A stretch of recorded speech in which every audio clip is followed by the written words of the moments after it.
You use Google search, there are a lot of information you will not be able to find. So the internet, like other media in China, is censored, and we are going to take a look and see what we're not allowed to search for. Let's try Human Rights Watch. Okay, so it is taking me to a link to Human Rights Watch. Internet Explorer cannot display the web page. Most likely causes: you're not connected to the internet, the website is encountering problems, or perhaps the website is blocked.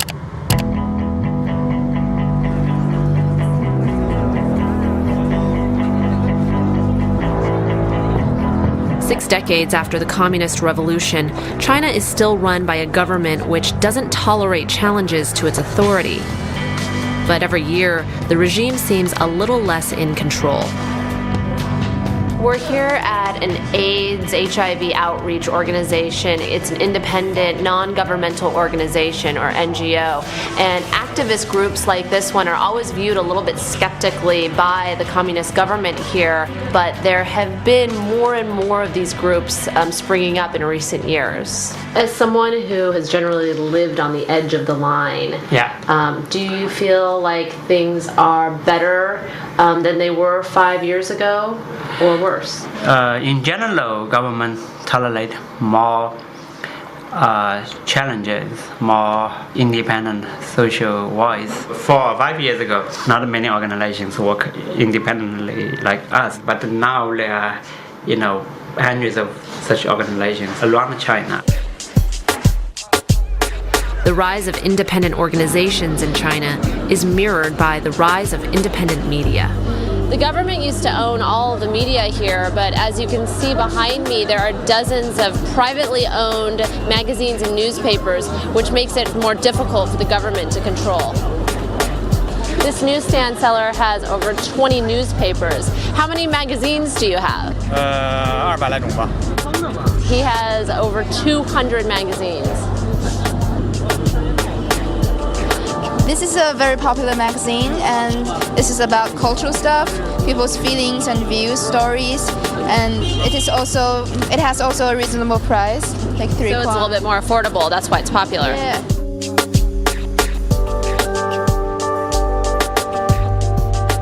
At the University of California, Berkeley, researchers have been tracking another development in Chinese media: blogging.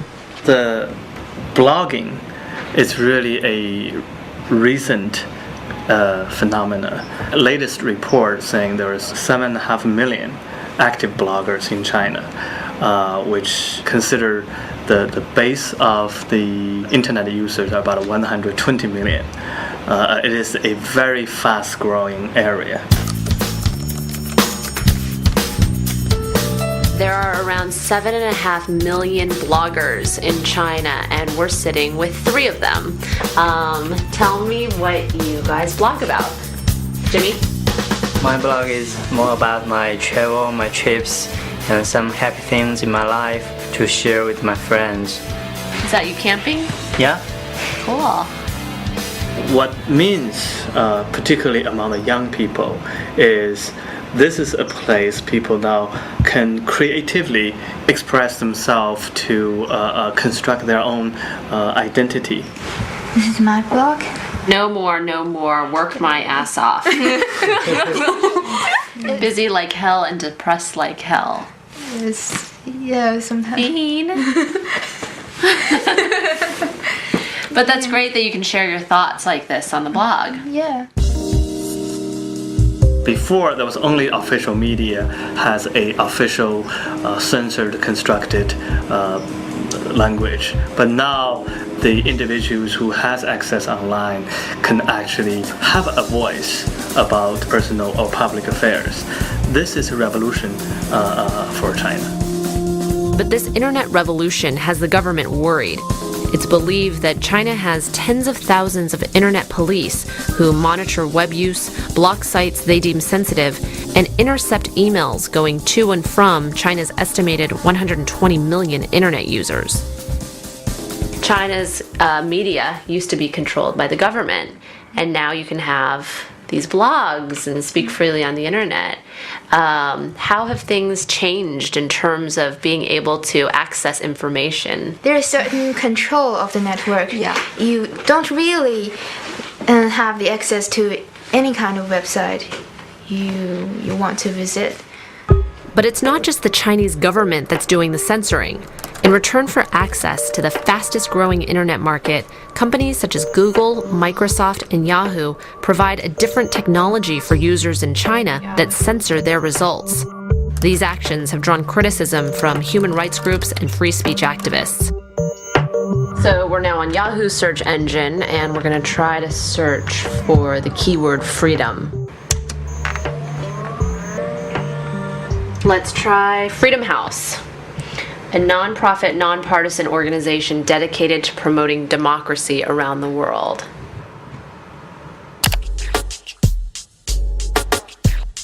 We're just not having much luck here today. Pretty much, for you guys, you're pretty much able to find anything, entertainment stuff, pop cultural stuff, but political things, it might be a little bit more difficult to find on the internet. I don't know, probably, but we're not intentionally looking for those. Yeah, so that's it.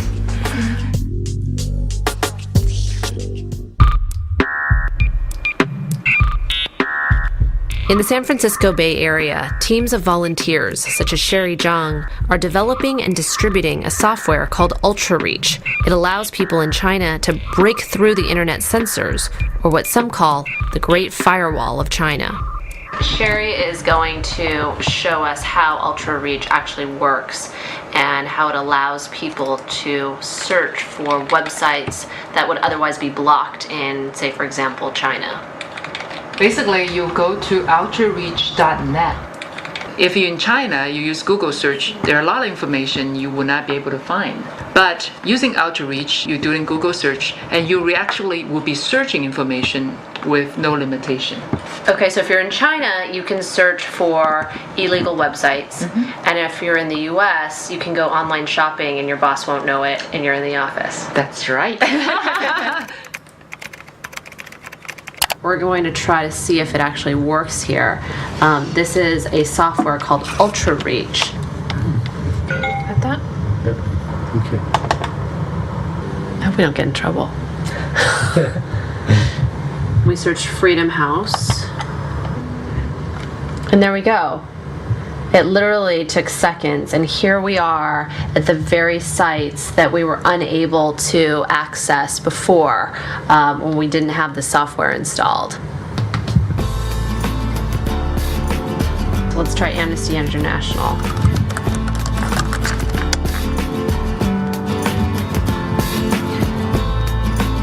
You kind of feel like a whole new window has opened up into the world once you see what is blocked and then how easy it is to access it with this software. So the internet is first time make those different opinions or grassroots views being heard. Even within all the censorship, but they can only catch up some most radical or most sort of subversive topics. For the most part, like corruption, like social justice, like education problem, medical reforms, the housing issues, all these issues all of a sudden that people have a place to talk about it. 5 years ago or 10 years ago, only 5 targets. Now there are 500 or 5,000 targets. They may attack like 50 targets, but still, more organizations, more people become active, and the government tolerated it. So the line has moved because the people have pushed it. Yes, that's true. Yeah. I see we're going to have a free China in 5 years, possibly. And that is really the power of the freedom of information. And that is why the Chinese Communist Party is so afraid of